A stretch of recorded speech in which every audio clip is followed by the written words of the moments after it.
Radio Publique Africaine.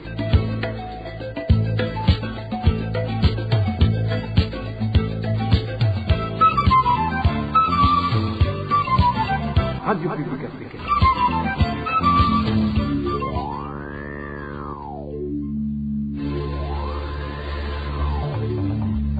C'est le moment de suivre le journal parlé en français. À la présentation, Émile Nivasumbo. Bonsoir et bienvenue dans le journal du 16 juillet 2023. Voici les principaux titres.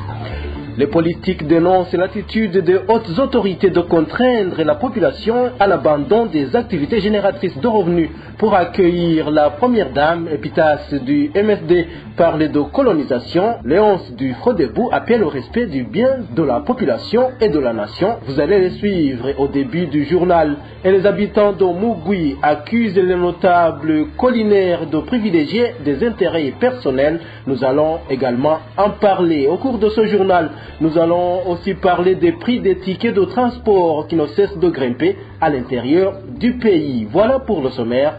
Tout de suite, le développement des titres. Je vous le disais en titre, le mouvement pour la solidarité et la démocratie dénonce l'attitude des autorités burundaises qui ont obligé les citadins à suspendre toutes les activités pour aller accueillir la première dame en provenance de New York où elle avait décroché le prix de l'ONU pour la population. Le porte-parole du parti MSD, Epitasse Nshimirimana, estime que c'est comme si le peuple burundais était toujours sous domination coloniale. turifuza ko abarundi bakora neza na cyane cyane bagakora ibishimwa n'abarundi ariko niyo bakoze ibishimwa. Nous sommes contents quand les Burundais font un beau travail et sont appréciés par le peuple burundais et même par la communauté internationale jusqu'à obtenir des prix. Nous apprécions cela au niveau du MSD. Mais ce qui s'est passé hier, lorsque l'épouse du président a eu un prix, et puis un grand nombre de Burundais sont condamnés à aller l'accueillir coûte que coûte, c'est très attristant. Et c'est une attitude à dénoncer parce que c'est la violation des droits des citoyens. Par ailleurs, c'est un comportement qui cause un manque à gagner énorme pour le pays, alors que vous savez que le pays et le peuple burundais font face à une crise économique sans précédent. C'est incompréhensible que les gens meurent de faim parce qu'ils ont été empêchés de vaquer à leurs activités suite à la venue de la première dame. C'est absurde.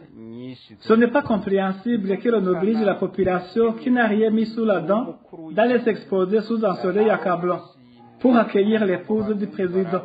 Non, c'est la colonisation imposée aux Burundais par le président Evariste Ndayishimiye. Ce sont les Burundais eux-mêmes qui vont se libérer de cette colonisation, de cet esclavage leur imposé par le parti CNDD-FDD. Ubwabo bazokwikura muri ubwo bukoroni n'abarundi ubwabo bazokwibohora muri ubwo buja bashizwemo kandi bariko barashigwamo n'umugambwe CNDD-FDD. De son côté, le politique Léonce Ngendakumana indique que c'est un comportement qui a des conséquences néfastes et pour la population et pour le pays. L'ancien président de l'Assemblée nationale demande aux hautes autorités burundaises de privilégier l'intérêt du pays et de la population.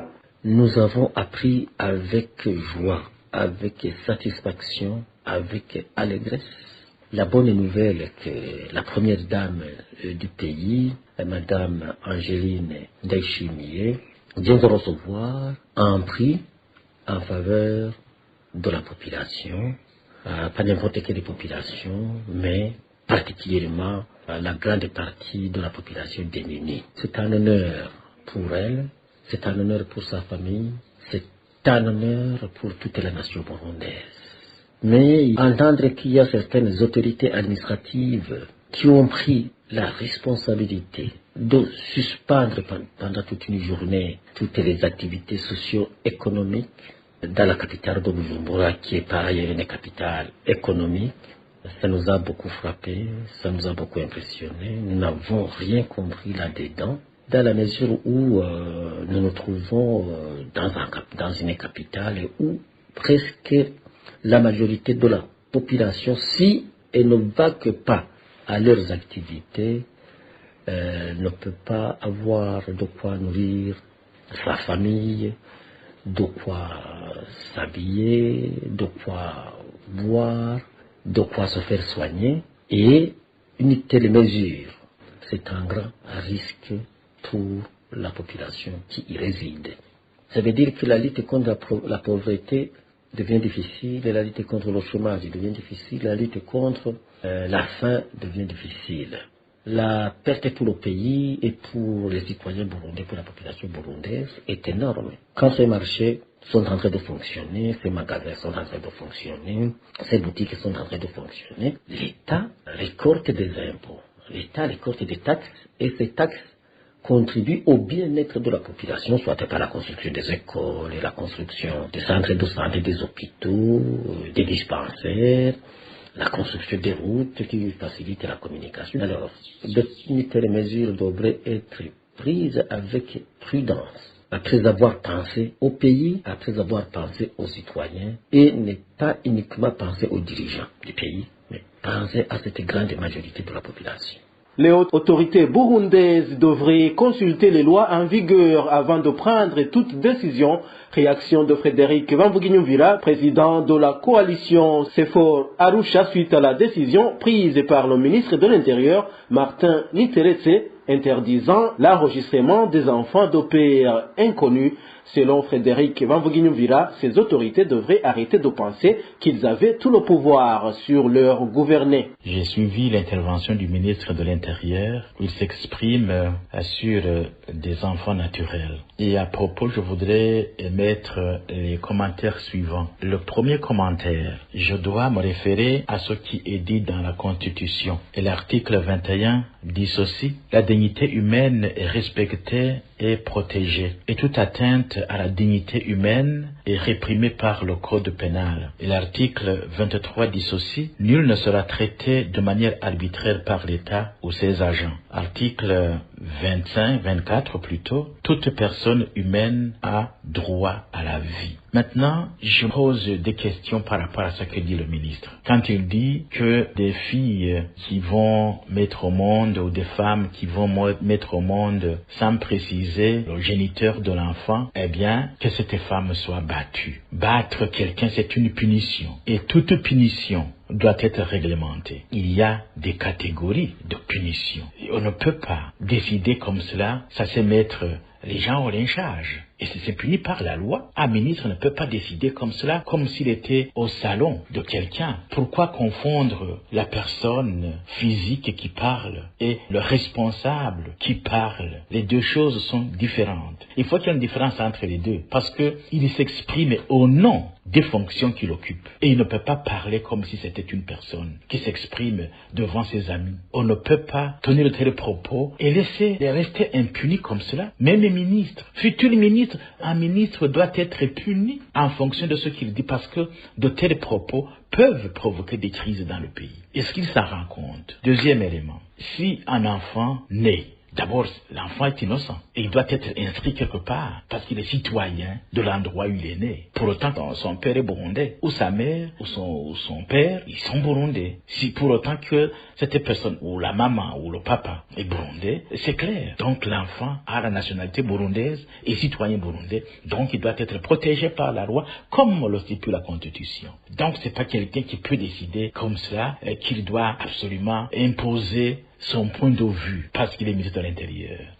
Frédéric Bamvuginyumvira demande au ministre de l'Intérieur de passer par la voie légale jusqu'à ce que le projet de loi soit voté à l'Assemblée nationale. Autre chose qu'il faut quand même souligner, c'est qu'aujourd'hui, il y a quand même une loi. La loi gère les hommes, la loi gère les sociétés, en commençant par la Constitution elle-même. Maintenant, s'il constate qu'il y a une mauvaise conduite, un mauvais comportement qui gagne la société, maintenant, ce n'est pas lui de décider ainsi. Lui, il peut donner des instructions. Il peut faire des ordonnances, des instructions à l'endroit des gouverneurs, à l'endroit des administrateurs. Mais quand il s'agit de toute une société, ce n'est pas lui. C'est bel et bien l'Assemblée nationale qui doit voter des lois pour réglementer tel comportement social. Il n'appartient pas au ministre de l'Intérieur de prendre une telle décision. Maintenant, qu'il propose au gouvernement un projet de loi qu'il étudie, qu'il envoie à l'Assemblée nationale pour réglementer ce problème et chercher à comprendre d'où vient ce problème. Et il constatera d'ailleurs que des personnes qui sont à la base, ce sont les gens de son propre parti, qui sont toujours protégés par le parti. Et maintenant, il ne doit pas aller provoquer des gens comme cela. Il doit faire excessivement attention. Ne pas confondre, comme je l'ai déjà dit, la personne physique et la personne morale. Ça veut dire la fonction pour laquelle il s'exprime. C'est deux choses différentes. Je lui demande de faire extrêmement attention par rapport à ce genre de propos. D'ailleurs, il y a beaucoup d'écarts de langage pour les personnes du CNDD-FDD qui confondent le parti et le pays encore une fois. Le pays a ses règles de gestion, le parti a ses règles de gestion. Je crois que les deux entités diffèrent encore une fois. Il ne faut pas confondre les choses. Je vous remercie. L'accusation de violation du secret professionnel suivie de la détention d'une élève du lycée communal Mugendo, commune Nhega, en province Kirundo, n'a pas de fondement. Selon les défenseurs des droits humains, le directeur de cet établissement devrait plutôt être arrêté et traduit devant la justice. Le point avec Elvis Nyomungere. Ndashimiye kifi élève de la troisième année de la section de langue au lycée communal de Mugendo en commune Nhega, province de Kirundo, a été mise au cachot en date du 28 juillet 2023. Des informations fournies par ses proches indiquent qu'un montage aurait été orchestré à l'endroit de cet élève par le chef de cet établissement en collaboration avec cet responsable du parti CNDD-FDD. Selon son montage, Christian Ndayishimiye a volé des examens sur la complicité du préfet des études et autres enseignants. Cela étant, les proches de la fille Christian Ndayishimiye faut savoir que son montage aurait été agencé dans le but de pousser les enquêtes sur le crime lié à une tentative de viol de la dite fille, crime reproché à Oscar Nemeyimana. Après plusieurs messages lui envoyés sur son téléphone portable par son directeur sollicitant de coucher avec elle, mais sans succès, il lui a ensuite demandé de se présenter au bureau du directeur Oscar Nemeyimana. Là également, c'est le même source, il a tenté de la violer, mais il a pu échapper de justesse.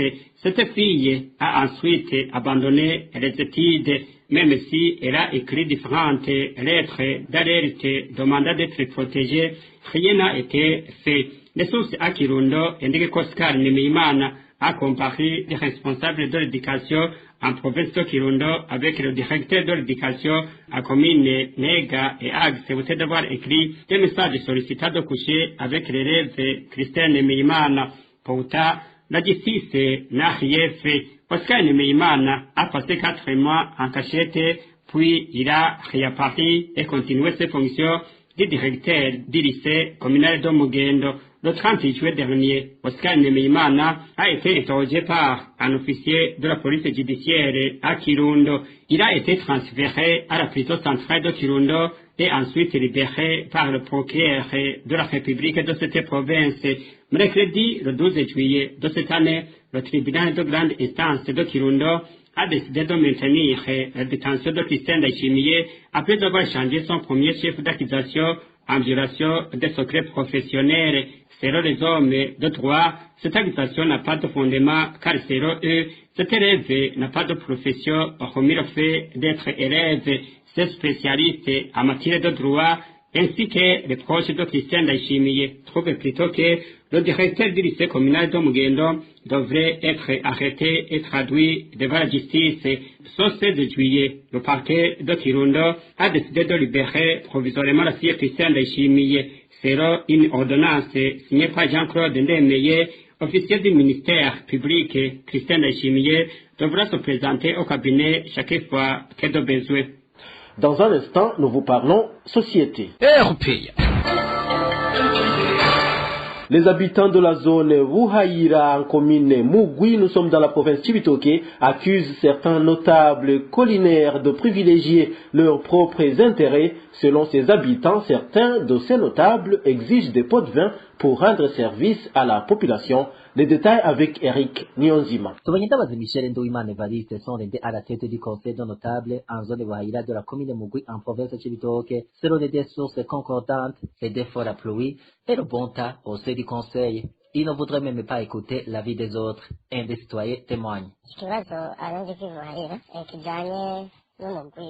La population de Buhayira a un problème. Ça concerne le conseil des notables. Ils sont accusés de corruption, surtout le président de ce conseil et le secrétaire. Les deux font la pluie et le beau temps au sein du conseil. Ils ne veulent pas entendre l'avis des autres membres du conseil. Ils sont impliqués dans plusieurs dossiers de corruption.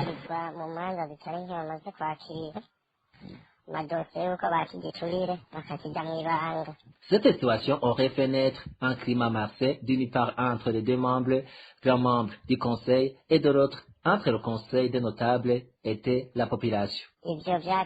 Ça provoque un climat malsain d'une part entre les membres du conseil eux-mêmes et d'autre part entre les membres du conseil, des notables et la population. La population souhaiterait même la dissolution du conseil. La rédaction de la RPA n'a pas encore pu joindre Touagnendabazi Michel, la tête du conseil des notables et le président du tribunal de résidence en commune Mugwi. Parlons du transport en commun. À présent, les citoyens burundais s'indignent du prix des tickets de transport qui ne cesse de grimper à l'intérieur du pays. Au nord, ceux qui se déplacent d'une province à l'autre et de même ceux qui se rendent dans la capitale économique Bujumbura indiquent que les chauffeurs fixent le prix du ticket de transport comme bon leur semble. Les maisons d'agence, les agences qui travaillent dans ce domaine ne donnent même plus de reçus. Ces citoyens font savoir qu'ils ne savent plus sur quel pied danser avec un prix du ticket allant jusqu'à 35 000 francs. Ce citoyen parle de la situation des prix de transport au nord du pays. Dans une agence appelée Nikona, le ticket de transport Bujumbura-Ngozi s'achète à 20 000 francs. Bujumbura-Muyinga, 25 000 francs burundais. Bujumbura-Kirundo, 25 000 garumo. Et quand on se déplace à bord des voitures de type Ecobox, le prix du ticket Bujumbura-Kirundo est de 40 000 francs burundais. Bujumbura-Ngozi, 35 000. Avec les minibus de type EIAS, le prix du ticket est de 30 000 francs de Bujumbura vers les provinces du nord du pays. Bujumbura-Chankuzo, on paie 40 000 francs lorsqu'on se déplace à bord des voitures de type Ecobox. Tu comprends que la situation est très compliquée. C'est un problème. Moi, personnellement, j'ai envoyé un enfant hier à Kirundo. Il est parti tôt le matin avec un véhicule de 6 heures. J'ai payé une somme de 35 000 à l'agence appelée Nikona. Mais je n'ai pas eu de récit. Il faut savoir qu'ils ne peuvent pas donner de récits alors qu'ils ont acheté du carburant au marché noir. Pour clore cette édition, parlons de cette carence de limonade qui s'observe depuis plus d'un mois dans différents coins du pays. Des grognes se multiplient au sein de la population. Onésime de Chimagize nous en dit plus. En zone Bouiza de la mairie de Bujumbura, il n'y a pas de limonade dans les dépôts de la Blaroudi et dans les bistrots partout dans cette zone. Certains habitants indiquent qu'ils utilisent de jus à la place de Fanta. Ces jus sont de plusieurs sortes selon cet habitat de la zone Bouiza. Pour le moment, nous consommons les jus à la place des Fanta. Il y a plusieurs sortes de jus, comme ceux de la société Azam et ceux fabriqués par le Savonor, semblables au coca. Nous en sommes habitués. Au chef-lieu de la province Ngozi, les habitants indiquent qu'ils ont déjà oublié les limonades de la Brahoudi. Même dans les cérémonies, ils utilisent de l'eau et de jus.